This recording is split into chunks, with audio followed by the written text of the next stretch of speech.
Hello, once again. I know I take really, really long time between the publishing. It's been like a month or over a month. Yeah. Okay, so let's just dive right in. Chapter 15 O7B. Despite all the good intentions, the partnership almost fell apart before it began. Derek had somehow visualized the arrangement with himself, making all the decisions and Catherine gratefully following his lead. But he found out very quickly that it was Kate, not Catherine, with whom he'd made his pact. Derek was eager to get started looking for the artifact. Since Dr. Gowan had raised no protests about Derek's excursion out of the hospital, he felt he had won the right to roam where he wanted. At the very least, it would be several days before Kate was accorded the same freedom. But when Derek proposed that he go scouting alone, and then report back to Catherine on his discoveries, she balked. "We go together or all promises are off," she said firmly. "If we're going to be a team, we have to work as a team." "Being a team doesn't mean we have to be handcuffed to each other," Derek argued. "Everybody should do what they do best, and right now, what I do best is be our eyes and ears." "What are you going to do?" Derek shrugged. "Talk to the dock supervisor and the station manager. Start finding out what's happening while we were here." "They're robots," she said. "Let them come here." It was a perfectly reasonable idea, and the fact that it had not occurred to Derek jarred him for a moment. He had been thinking of talking to the station staff ever since he had regained consciousness, but always in terms of going to see them. He realized that he had made an unspoken assumption. "They're busy. They don't have time to come down here to talk to me." He never once thought of ordering them to leave their work. Catherine had thought of it immediately. Derek knew somehow that the difference said something important about the two of them, something about their background and subculture which had shaped their attitudes about robots. It was as though he respected the importance of the robots' work and saw them more or less as equals, while she thought of them only as servants. But whether it meant he had more experience with robots than she or less, he could not say. All the same, it was another tiny piece in the puzzle. He was not like Catherine. They came from different worlds, culturally if not geographically. It made him wonder how she knew him. All these thoughts cascaded through Derek's mind in a fraction of a second, allowing him to carry on the conversation with only the faintest hesitation. "Look, I'm willing to share the decision making. Maybe we could get the robots to come here." Uh, She said. "There's still a ship. I should go have a look at it." "That's something we should do together. Why? What's hidden there that you don't want me to find?" Catherine crossed her arms and sighed. "If you're going to be suspicious of me all the time, this isn't going to work." "I'm not suspicious of you!" Derek exclaimed, throwing his hands in the air. "I just don't understand why you don't seem to want to let me out of your sight." "And I don't understand your hurry," Catherine said stiffly. "You say we're a team, but you want to go run off and do everything yourself." "The hurry is because we want to get there first," Derek said impatiently. "I don't want anyone else taking it." She looked at him quizzically. "We've been here 6 weeks. Do you really think that they pulled us out and then locked the ship up somewhere until we could claim it? Think! That's an alien starship! How long do you think it took them to realize they'd never seen one like it before? Not just in the design, but the whole technology. This is a frontier base. Do you think they just take it in stride when an unregistered ship shows up with 200 humans aboard?" Belatedly, Derek understood. "So they've been all over it, photographed it, x-rayed it, the whole works. They may have even torn it down, sent pieces of it out to Ferris, to the district offices. They're probably wondering about us, too." "Of course they are! That's why I sent Dr. Gowan away." "Do you think he's been spying on us?"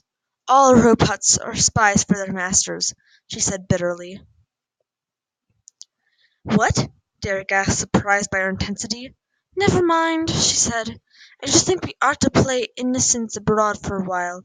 Do all the things they expect us to until we understand what kind of game we're in. Be helpless and worried. Play dumb." "Just so," Catherine said. "Sometimes it's the smartest thing you can do." At their request, Dr. Gowan had a multi-com brought to the ICU and tied into the station net. Very quickly they learned that the Rockcliffe Station welcome mat was a bit threadbare. The station manager was fully scheduled until the following morning, and thought that they really wanted to talk to the dock supervisor anyway. The dock supervisor was conducting an overhaul of the dock pressurization system, a priority task which had to be completed in the shortest possible time, and had they tried the dispatcher? The dispatcher couldn't answer their questions without clearance from the security chief, who deferred them to the associate manager for station operations. The AMSOP was one step down from the ladder from the station manager, and probably the robot which they should have been recommended in the first place. The AMSOP was busy at the moment, but would be free in an hour if they wanted to make an appointment. It seemed to be the best they could do, so they took it. "So what do we do while we're waiting?" Derek said as he turned off the viewer. "We could spend time getting to know each other better. Should I entertain you with stories about my family?" She laughed a nice laugh. "Maybe not. You could tell me stories about my family." "No, I couldn't. Catherine, the only person who knows anything about me is you," Derek said pleadingly. "Why don't you tell me some of it now?" "Not yet. Still following Dr. Gallon's advice?" "This really is the best way," she said, touching his hand. "Doesn't feel like it to me," he said gruffly. "All right, tell me about you, then." "It's boring," she warned. He cocked an eyebrow. "Being hijacked by an alien spacecraft was boring." "My life is boring. That's the first exciting thing that ever happened," she added. "Except it wasn't exactly a hijacking. Tell me about it. What was the name of your courier ship?" "Golden Eagle, out of Viking. We were carrying a diplomatic pouch to Friar's Planet." At least in a first reading, the story had the ring of truth. At least in the first reading, the story had the ring of truth. According to Catherine, she and her robots had been outbound from Viking on the courier ship Golden Eagle, along with a pilot and two diplomats. Just before they were about to make their jump at the fringe of the Viking system, the pilot spotted a random Mrs. ship, apparently adrift. Taking it for an uncharted wreck, in part because of its appearance and in part because they could not raise it on any channel, they abandoned their exit trajectory and went to investigate. Suddenly they were fired upon and the ship disabled. Catherine and the robots were taken off the courier by the Narvi, and then the courier was set adrift. A short time later the courier exploded. Probably, Catherine said, because of the bomb that had been placed aboard. There are no screaming contradictions in the story, but there were several little points that nagged at Derek. Catherine was very vague about why she was on the courier. At first she seemed to want him to think that she was part of the diplomatic mission, but even though she wanted him to think that she was old enough for such duty, she clearly was not. When he questioned her on it, she hastily explained that she had been a passenger, using the courier instead of a commercial carrier because she wanted privacy. He wondered aloud at a courier taking on passengers. She responded by hinting that she was important enough to justify any exception that may have been required. But the biggest sticking point, and the one which he kept his own counsel, was the behavior of the courier pilot. Couriers carried important people, emergency supplies, and engineering prototypes, irreplaceable documents. It didn't make sense that a courier pilot would endanger his cargo by poking around a wreck. It seemed far more likely that the pilot would report the sighting to the patrol post on Viking, than make his jump on schedule. Derek recalled that the first time her capture had come up, Catherine had quickly changed the subject. He wondered now if that was because she didn't have her story ready. Perhaps she was being fed half-truths as some sort of test, Dr. Gallon's prescription for crippled minds. If so, he resented it. But the arrival of the last assistant manager for station operations pushed those thoughts to the back of Derek's mind. "I am called Hajim," the AMSOP said.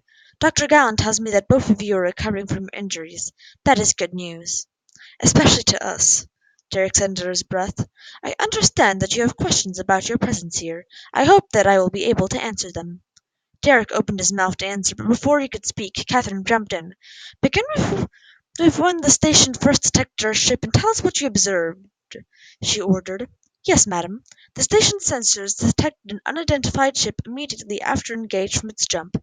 As you may know, the termination of a jump is accompanied by a minor space-time disturbance comparable to the atmospheric disturbance caused by a discharge of lightning."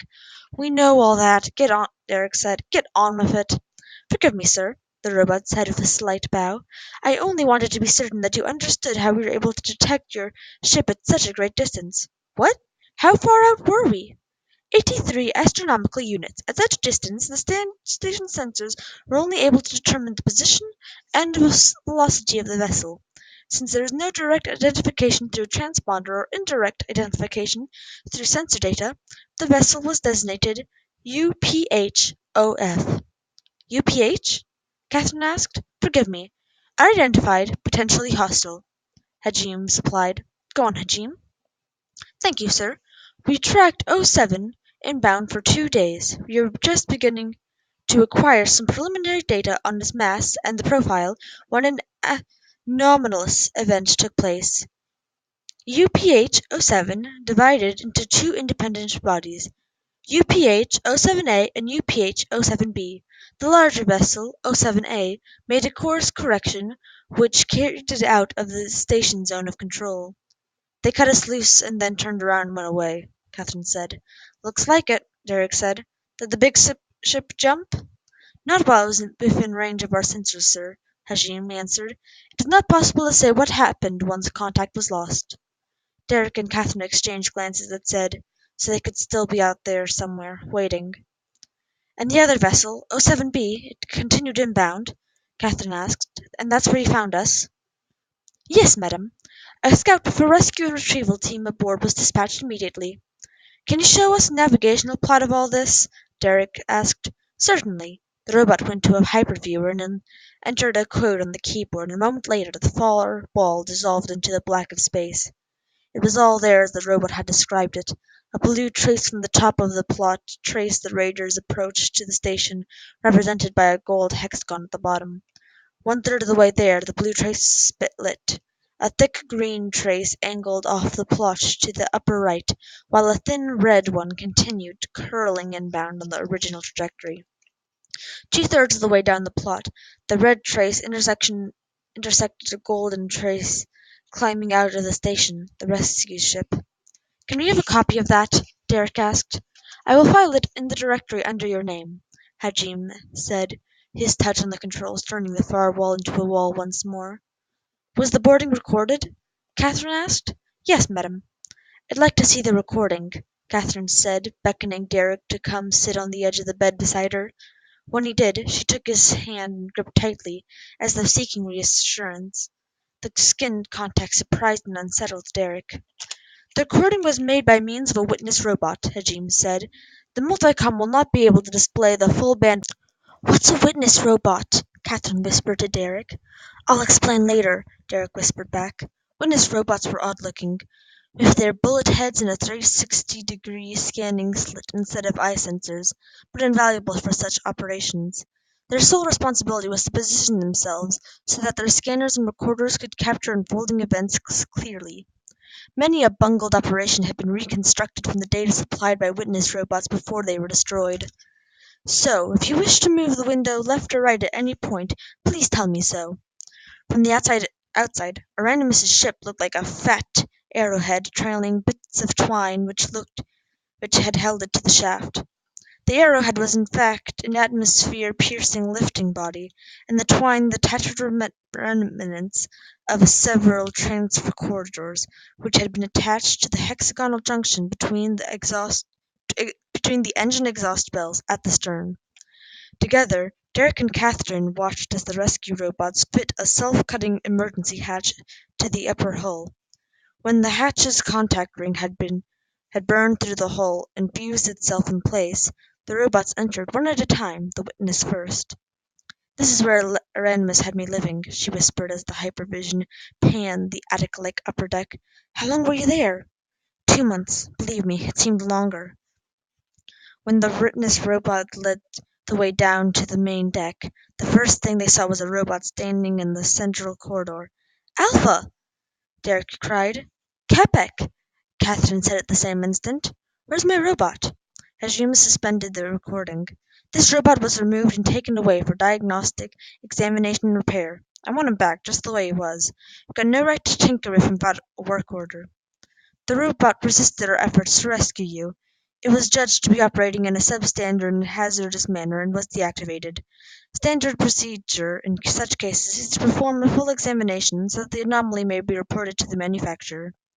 Catherine was nodding in reluctant agreement, and Derek took his cue from her. "All right," he said. "Go on." When the recording continued, they saw themselves for the first time. They were lying head to foot along one wall in the central walkway of the main deck. Catherine winced and turned away at the sight of her own burned, blistered face and bloody clothing. Derek gritted his teeth and tried not to feel the pain all over again that was reflected in his burned skin. "I thought so," Derek whispered under his breath. "I thought so."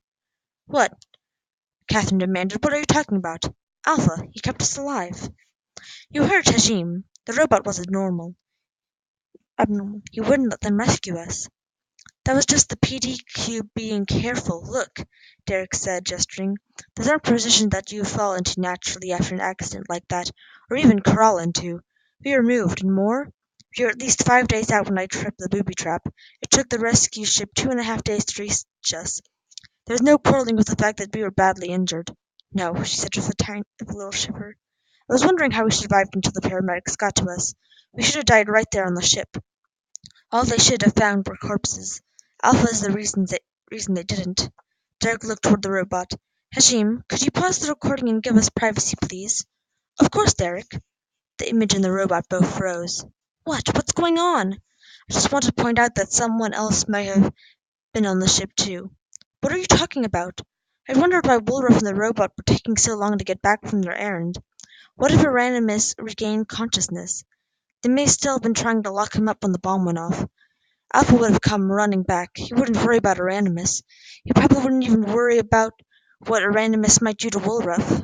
Aranimus and Alpha both could both have gotten back into Hull A before it was cut loose, and Alpha would have protected us from him just as it tried to protect us from the rescue crew, which might explain why Alpha gave the robots trouble. He could have hidden, Catherine said thoughtfully. "It was his ship. He would have known where he'd be safe, until the ship was brought in. Just what I was thinking. If he doesn't have the key he's looking for it, or us. If he's got it, he still may be looking for us.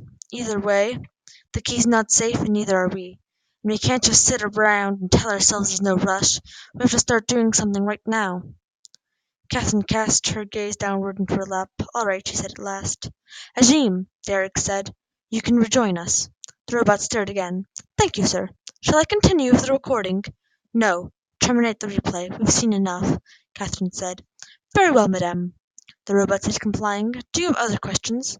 "Yes. Where is 07B now?" "I do not know, madam." The question brought Derek up off the bed, his face reddening. "What do you mean you don't know? You're the second highest ranking staffer on the station." "That is correct, sir." "And you don't know where our ship is?" "I only know that 07B is no longer in the berth